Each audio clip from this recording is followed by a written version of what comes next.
आप भैया मैंने आपको बोला देखिए सरकार की दलाली मत करो। नमस्कार, स्वागत है आपका हमारे चैनल पर। मैं हूं आपके साथ शिप्रा सैनी।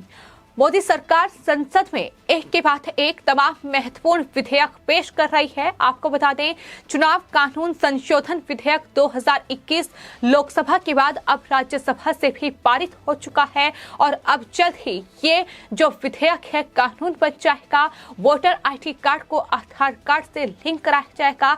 इसके अलावा आपको बता दें, बाल विवाह निषेध संशोधन विधेयक 2021 को भी लोकसभा में पेश किया गया है और जल्द ही ये विधेयक भी लोकसभा से पास हो जाएगा। और इसी के चलते विपक्ष की तिलमिलाहट लगातार बढ़ी हुई है। संसद के अंदर और संसद के बाहर विपक्ष इन तमाम बिलों को लेकर हंगामा बरपा रहा है, इनका कड़ा विरोध कर रहा है। और आपको बता दें, कांग्रेस पार्टी कितनी बौखलाई हुई है ये राहुल गांधी के बयान साफ तौर पर बता रहे हैं। अब राहुल गांधी ने मीडिया पर हमला बोला है। राहुल गांधी से जब एक पत्रकार ने सवाल किया तो राहुल गांधी भड़क गए और कहा कि सरकार की दलाली मत करो। तो इस तरीके से अब पत्रकारों का गला घोट रहे हैं राहुल गांधी। तो राहुल गांधी जिस तरीके से पत्रकार पर भड़के और उन्हें सरकार का दलाल बताया, उसके बाद अब राहुल गांधी पर न सिर्फ बीजेपी हमलावर है बल्कि तमाम पत्रकार भी राहुल गांधी के अब इस रवैये पर तमाम पलटवार कर रहे हैं। और आपको बता दें, पायल मेहता का ट्वीट सामने आया है, जो कि पत्रकार है। उन्होंने लिखा है कि युवराज सरकार से लड़ रहे हैं या फिर मीडिया से। ये सवाल उनकी तरफ से किया गया है। काश उसे फर्क पता होता, वह लोगों का नाम नहीं लेता। ये ट्वीट उनकी तरफ से किया गया है। इसके अलावा पत्रकार सुशांत सिन्हा ने भी एक ट्वीट किया है जिसमें उन्होंने लिखा है कि कांग्रेस के नेता राहुल गांधी सिर्फ और सिर्फ झूठ बोलने वाले नेता हैं। उनके पास कोई और तरीका नहीं है तार्किक सवालों से बचने का, सिवाय इसके कि वो सामने वालों को दलाल बोलकर कट ले। तो इस तरीके से लगातार जवाब दिया जा रहा है। इतना ही नहीं, बीजेपी के नेता और केंद्रीय मंत्री अनुराग ठाकुर ने राहुल गांधी से माफी की मांग की है। उन्होंने कहा है कि दलाल कहने के लिए राहुल गांधी को मीडिया से माफी मांगनी चाहिए। सोनिया गांधी और प्रियंका गांधी वाड्रा को राहुल गांधी के इस रुख पर सफाई पेश करनी चाहिए। साथ ही जिस तरीके से राहुल गांधी ने ये ट्वीट किया था लिंचिंग को लेकर, तो अनुराग ठाकुर की ओर से ये जानकारी दी गई कि लिंचिंग का सबसे बड़ा उदाहरण 1984 में जब राजीव गांधी सत्ता में आई, इंदिरा गांधी की हत्या के बाद जिस तरह से हजारों सिखों की हत्याएं की गई, उस समय की लिंचिंग की घटनाओं पर कांग्रेस से किसी बड़े नेता ने माफी नहीं मांगी है। तो राहुल गांधी इस तरीके की बयानबाजी लिंचिंग पर ना ही करें तो बेहतर होगा। लेकिन जिस तरह से राहुल गांधी ने पत्रकार को सरकार का दलाल बताया, चूंकि पत्रकार ने राहुल गांधी से लिंचिंग को लेकर जो ट्वीट उनकी तरफ से किया गया था उस पर सवाल किया। इस पर अब शहजाद पूनावाला, जो कि बीजेपी के प्रवक्ता हैं, उनकी तरफ से मीडिया से बातचीत करते हुए ये कहा गया है कि ये राहुल गांधी और कांग्रेस पार्टी की मानसिकता को दिखाता है। उनका ये बयान इमरजेंसी माइंडसेट से राहुल गांधी जूझ रहे हैं। अगर कोई उनसे सवाल पूछता है तो ये उनका इंटॉलरेंस एटीट्यूड जो है वो देखने को मिलता है। और इसी के साथ साथ उन्होंने कांग्रेस पार्टी को बेनकाब करते हुए ये कहा है कि ये कांग्रेस पार्टी का ट्रेडिशनल बन चुका है कि इस तरीके से वो लगातार सरकार को घेरने के लिए पत्रकारों पर निशाना साधे। और ऐसा ही कुछ दिन पहले राजस्थान में भी देखने को मिला, जहां राजस्थान में जो कांग्रेस के चीफ हैं उन्होंने ये कहा कि पत्रकारों को खुराक देनी चाहिए। तो इस तरीके की बयानबाजी वो लगातार पत्रकारों के खिलाफ करते आए हैं। और अब जिस तरीके से उन्होंने पत्रकार को सरकार का दलाल बताया है, उन्होंने कहा है कि जो एडिटर गिल्ड है यानी मीडिया का ग्रुप है, उनसे ये गुजारिश की है कि वो राहुल गांधी से माफी की मांग करें, कि तमाम पत्रकारों से राहुल गांधी माफी मांगे, मीडिया से माफी मांगे, क्योंकि उन्होंने मीडिया को सरकार का दलाल बताया है। तो राहुल गांधी अब सवालों में घिर चुके हैं। और न सिर्फ इस बात को लेकर कि उन्होंने लिंचिंग को लेकर ये ट्वीट किया जिसमें उन्होंने कहा कि 2014 से पहले लिंचिंग शब्द सुना ही नहीं था, लेकिन जिस तरीके से इस पूरे मामले पर जब पत्रकार ने उनसे सवाल किया तो इस पर जवाब देने के बजाय राहुल गांधी ने पत्रकार को ही सरकार का दलाल बता दिया। अब मीडिया की आवाज को दबाने की ये कोशिश जो है ये कांग्रेस पार्टी पार्टी कर रही है। राहुल गांधी कहते हैं कि विपक्ष की आवाज मोदी सरकार दबा रही है, लेकिन कांग्रेस पार्टी क्या कर रही है, कांग्रेस पार्टी की हकीकत क्या है, यह राहुल गांधी ने आज साबित कर दिया है। आपको बता दें, राहुल गांधी की ओर से दरअसल पंजाब की घटना को लेकर एक आरोप मोदी सरकार पर लगाया गया। कहा कि साल 2014 से पहले लिंचिंग शब्द सुनने में भी नहीं आता था। उन्होंने अपने ट्वीट में thank you Modi ji hashtag के जरिए प्रधानमंत्री नरेंद्र मोदी को निशाना बनाया, लेकिन इसको लेकर जब पत्रकारों ने राहुल गांधी से सवाल किया और पत्रकार ने राहुल गांधी से पूछा कि दरअसल मंत्री ये कह रहे हैं कि सबसे पहले लिंचिंग की जो घटना है वो इंदौर में हुई थी, इस पर राहुल गांधी भड़क गए और उनकी तरफ से कहा गया कि मुद्दे को डाइवर्ट ना किया जाए। भड़कते हुए पत्रकार को कहा कि सरकार की दलाली मत करो। तो इस तरीके से वो मीडिया को कहीं ना कहीं जिस तरीके से घेर रहे हैं, उन पर हमला बोल रहे हैं। बौखलाहट बिल की है, बौखलाहट इस चीज की है कि वो अब वोटिंग में फर्जीवाड़ा नहीं कर पाएंगे, क्योंकि अब आधार कार्ड को वोटर आईडी कार्ड से लिंक करा दिया जाएगा, जिसके बाद चुनावों में धांधली नहीं हो पाएगी, जिसके बाद ये तमाम विपक्षी दल रोहिंग्याओं और बांग्लादेशियों की वोट बैंक को नहीं बढ़ा पाएंगे। यही बौखलाहट है, लेकिन ये बौखलाहट अब इस तरीके से पत्रकारों पर निकाली जा रही है। वहीं आपको बताते हैं, जिस तरीके से ये बड़ा फैसला मोदी सरकार की ओर से लिया गया कि अब लड़कियों की विवाह की उम्र जो है वो 21 साल तय की गई है, और ये बाल विवाह निषेध संशोधन विधेयक 2021 लोकसभा में पेश किया गया। इसको लेकर भी विपक्ष के नेता, फिर चाहे वो कांग्रेस नेता अधीर रंजन चौधरी हो या फिर एनसीपी की नेता सुप्रिया सुले हो, ये तमाम लोगों ने इस बिल का कड़ा विरोध किया और तमाम आरोप जो है वो सरकार पर लगाए कि सरकार ये अपनी मर्जी से तमाम फैसले ले रही है, इसमें विपक्ष की राय नहीं ली जा रही है, सरकार सुप्रीम कोर्ट के फैसलों का उल्लंघन कर रही है। इस तरीके की तमाम आरोप जो हैं वो सरकार पर लगाए जा रहे हैं। तो फिलहाल मोदी सरकार को घेरने के लिए, केंद्र सरकार को घेरने के लिए इस तरीके की ये बयानबाजी विपक्ष की ओर से लगातार जारी है।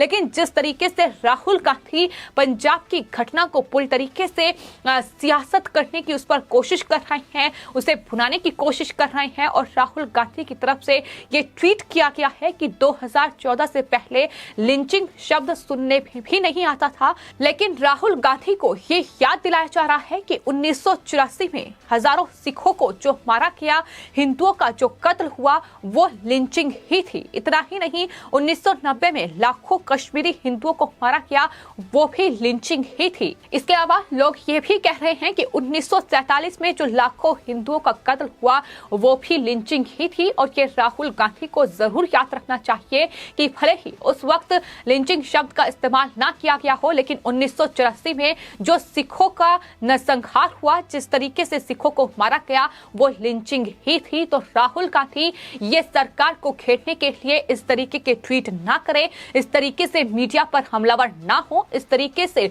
पत्रकारों पर ना भड़के, और जो ये कह रहे हैं कि सरकार की दलाली पत्रकार कर रहे हैं, यानी अगर उनसे सही सवाल पत्रकार पूछेगा तो क्या वो इस तरीके से पत्रकारों का गला घोटेंगे, क्या वो मीडिया की आवाज को दबाएंगे? और ये पहली बार नहीं हुआ है, इससे पहले भी कई बार जब पत्रकारों ने राहुल गांधी से सीधा सवाल किया है तो राहुल गांधी ने उसका जवाब देने के बजाय इस तरीके से वो पत्रकारों पर हमलावर नजर आए हैं। गोदी मीडिया, ये तमाम बातें कहकर उन्होंने संबोधित पत्रकारों को किया है, ये सरकार की मीडिया है, इस तरीके के शब्दों का इस्तेमाल लगातार राहुल गांधी करते नजर आए हैं।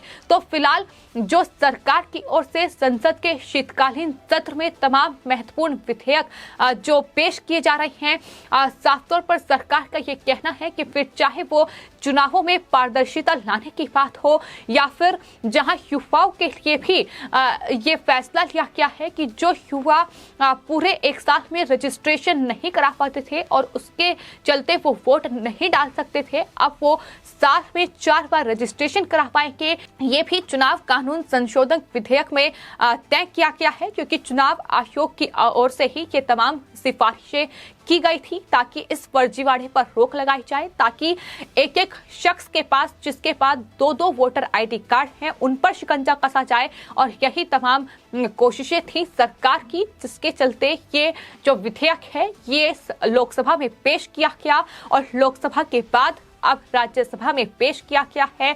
वहां से भी ये विधेयक पास हो चुका है और अब राष्ट्रपति के हस्ताक्षर के बाद ये विधेयक कानून बन जाएगा। तो विपक्ष तिलमिलाया हुआ है, क्योंकि वोट बैंक अब उनका खत्म हो रहा है। वो वोट बैंक जिसकी आड़ में ये लगातार चुनावों में धांधली करते हैं, फर्जीवाड़ा करते हैं और चुनावों को जीतने की कोशिश करते हैं, लेकिन सरकार अब उन तमाम चीजों पर एक्शन ले रही है। और आपको ये भी बता दें कि केंद्रीय महिला एवं बाल विकास मंत्री स्मृति ईरानी ने लोकसभा में बाल विवाह संशोधन विधेयक 2021 जो है वो पेश किया है और जो सभी धर्मों में महिलाओं के लिए शादी की उम्र जो है वो 21 साल तक बढ़ाने की कोशिश सरकार की ओर से की गई है। मकसद यही है कि अगर लड़कों के लिए शादी की उम्र जो है 21 साल तय की गई है, तो लड़कियों के लिए भी बराबर होनी चाहिए, यानी बराबर दर्जा उन्हें मिलना चाहिए समाज में।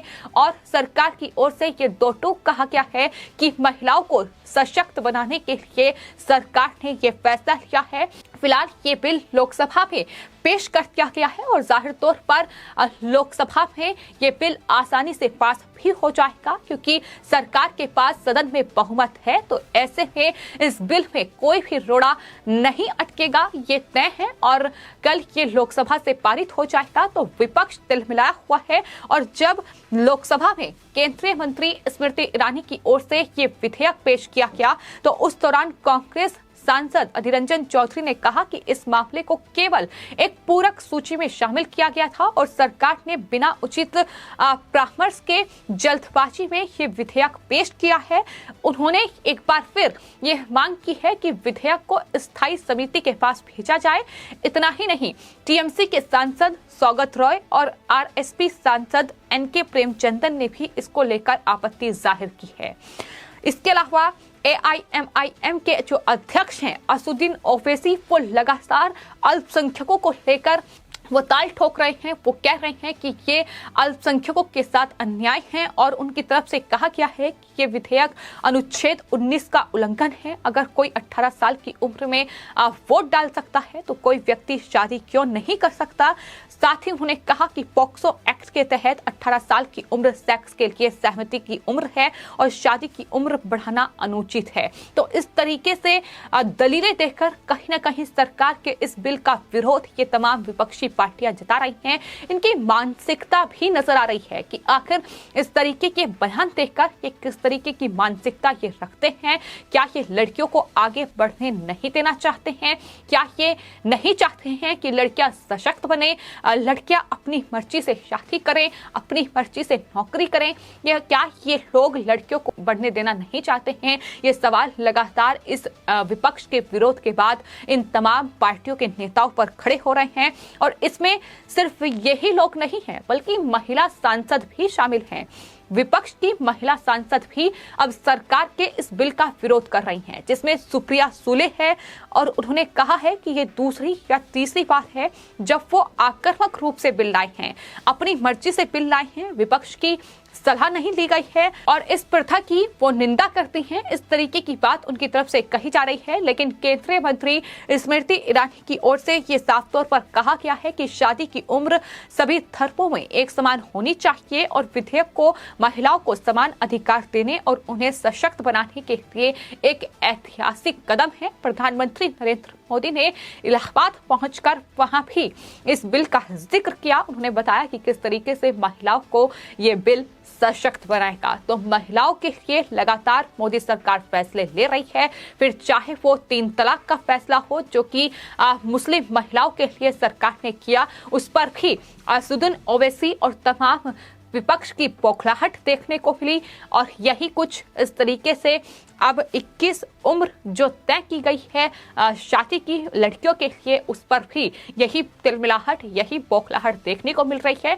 जाहिर तौर पर अगर सरकार ये फैसले ले रही है, अगर ये कानून बन रहे हैं, तो कहीं ना कहीं जनता के हित में है, महिलाओं के हित में है और इससे बीजेपी को फायदा होगा, इससे सरकार को फायदा होगा। यही विपक्ष के दिमाग में भी चल रहा है और यही वजह है कि इसका विपक्ष कड़ा विरोध कर रहा है और कोई मुद्दा नहीं है। तो ऐसे में अगर कुछ देश हित में है, अगर कुछ महिलाओं के हित में है, तो उसका भी इस तरीके से विरोध जो है वो विपक्ष कर रहा है। तो जाहिर तौर पर विपक्ष अब पूरी तरीके से बेनकाब हो चुका है और राहुल गांधी कांग्रेस पार्टी की पूरी तरीके से पोल खुल चुकी है कि जो सरकार पर निशाना साधते हैं, जो प्रधानमंत्री को कहते हैं कि प्रधानमंत्री विपक्ष का गला घोट रहे हैं, सदन में विपक्ष को बोलने नहीं दिया जा रहा है, लेकिन मीडिया जो लोकतंत्र का चौथा स्तंभ है, उसे किस तरीके से उसकी आवाज दबाने की कोशिश राहुल गांधी कर रहे हैं, किस तरीके से पत्रकारों को डराया और धमकाया जा रहा है, खुलेआम ये कहा जा रहा है कि मोदी सरकार की वो दलाली कर रहे हैं। तो ये बताने के लिए काफी है कि राहुल गांधी कितने तिलमिलाए हुए हैं, क्योंकि सरकार की ओर से एक के बाद एक तमाम बिल पेश किए जा रहे हैं जो कि बिना किसी विरोध के लोकसभा और राज्यसभा से पास हो रहे हैं, यानी कानून में तब्दील हो रहे हैं। और यही विपक्ष की सबसे बड़ी बौखलाहट है जो इस तरीके से देखने को मिल रही है। फिलहाल आपके इस पूरे मामले पर क्या राय है, हमें कमेंट बॉक्स में जरूर लिखें और चैनल को सब्सक्राइब करें। धन्यवाद।